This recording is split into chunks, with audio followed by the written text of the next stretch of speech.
हाँ जी, क्या हाल चाल, क्या हाल चाल। चलते रहो यार, चलते रहो, ऐसे मत देखो, पढ़ो अच्छे से, क्लियर करना है हमें एग्ज़ाम। रील नंबर 31 के अंदर हम डिस्कस करेंगे cost of transportation, cost of loading, cost of unloading, cost of handling charges जो हम ऐड करते हैं। अच्छा, ये जो मैं खर्चे तुम्हें बता रहा हूँ ना ऐड करने हैं, ये सारे खर्चे वही ऐड करने हैं जो up to the custom port है। मतलब इंडियन कस्टम पोर्ट पे अगर कोई खर्चा किया हुआ है, जैसे मान लो तुम्हारे एग्जाम में क्वेश्चन बना कस्टम के, तुम एक बार क्वेश्चन कर लेना। मैं फिर कह रहा हूँ 2 घंटे की क्लास है कस्टम के मैराथन, इग्नोर मत करना। 5 नंबर का क्वेश्चन आता है, बहुत आसान आता है। एक बार टाइम निकाल के वो 2 घंटे क्लास देख लेना। अगर तुम्हें क्वेश्चन में दिया हुआ है कि एक्सपेंडिचर एट इंडियन पोर्ट है, मतलब एट इंडियन कस्टम पोर्ट है, उसको इंक्लूड नहीं करना। इंडियन पोर्ट पे किए हुए खर्चे इंक्लूड नहीं होते, इंडियन पोर्ट पर आने तक के खर्चे इंक्लूड होते हैं। तो cost of transportation, loading, unloading, handling charges सब कितनी ऐड करनी है। तो इसमें बच्चों को ना बहुत सारी कन्फ्यूज़न होती है।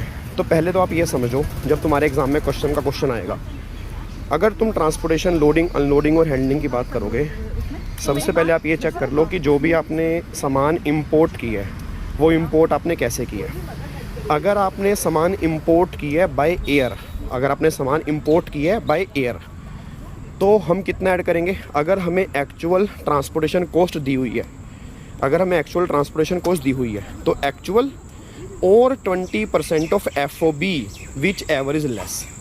मैं दोबारा बोल रहा हूँ, मैं एयर वाले केस में ये नहीं कह रहा कि अगर एक्चुअल दिया तो एक्चुअल ले लेना ना।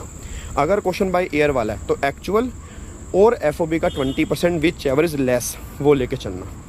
और अगर हमें एक्चुअल ट्रांसपोर्टेशन कॉस्ट नहीं दी हुई, मान लो क्वेश्चन में लिखा है ट्रांसपोर्टेशन कॉस्ट नॉट असर्टेनेबल, तो जितनी भी FOB है उसका 20% निकालना, वही तुम्हारी ट्रांसपोर्टेशन कॉस्ट होगी, उसको तुम ले लेना, बात खत्म। बट अगर तुमने इंपोर्ट किया है बाय वेसल, बाय शिप, उस केस में सिंपल है। अगर एक्चुअल ट्रांसपोर्टेशन कॉस्ट दी है फिर तो एक्चुअल ही लेनी है, कुछ कंपैरिजन नहीं करना। एक्चुअल दी है तो एक्चुअल लो, और अगर एक्चुअल नहीं दी तो FOB का 20% ले लो, बात खत्म। मैं दोबारा से क्रक्स बता रहा हूँ। ट्रांसपोर्टेशन कॉस्ट, इंश्योरेंस का तो मैंने बता दिया। ट्रांसपोर्टेशन कॉस्ट, उस केस में क्या करोगे, अगर बाय एयर है, बाय एयर एक्चुअल कॉस्ट दी हुई है क्वेश्चन में, तो एक्चुअल और FOB का 20% भी निकाल लेना, जो लेस वाली होगी वो जोड़नी है।